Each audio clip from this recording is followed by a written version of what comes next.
So guys, sa totoo lang talagang ang trabaho ng isang welder ay medyo mahirap talaga.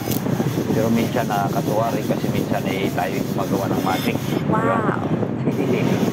Kita nyo naman siguro kung paano ko pababalikin yung flux sa kanyang pwesto. Diba? Diba? What? Ganun lang kasimple. Oh. Hello guys, mga pag hindi naman kayo busy dyan ay baka pwede nyo naman ako samahan dyan. So kung makikita nyo, ayan, naghihilang po tayo ng flat position. Flat, so kasi nga po siyempre yun, kapit natin mamaya. Napapansin nyo naman siguro ay flat position yun siya. At sa mga galing at sa mga hindi pa marunong dyan pagdating ng welding at discarding kung paano. Sa flat position po talaga ay kailangan po natin dyan ay malakas ang tirahin para makakuha ko talaga yun tayo ng medyo maganda-gandang hilang.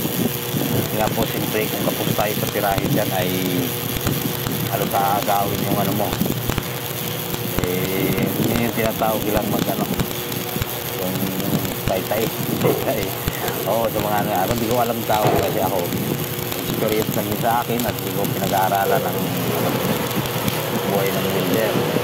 Kahit experience ko ay unang ko rin kung pag-hinang ng kahit anong posisyon kaya kong hinangin.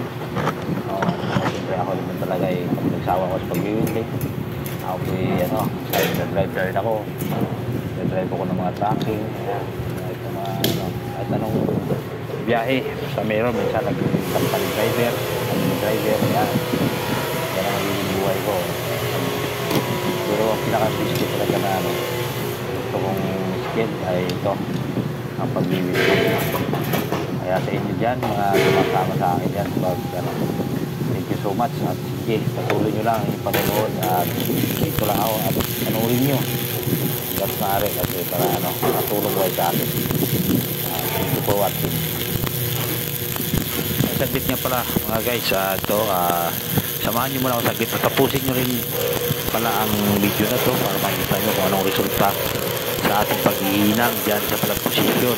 Maganda ba o pangit kasi nga siyempre diba sa ngayon hindi pa naman nakikita yan kasi nga mayroon pa siyang flux.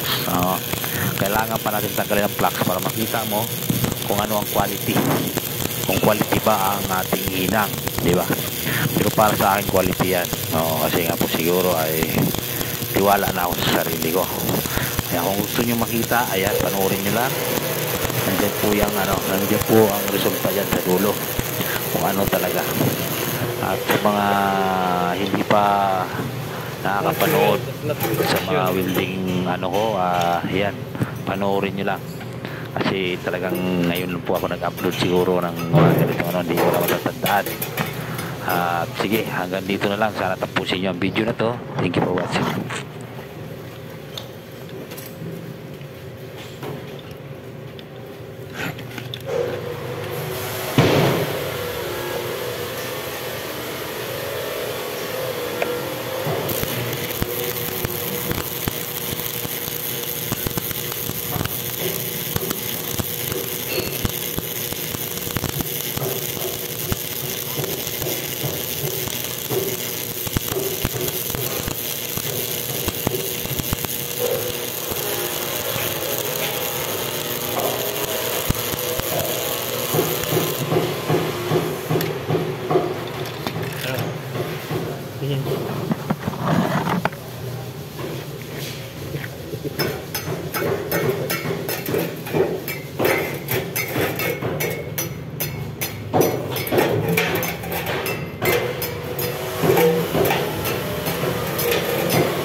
Dumi dari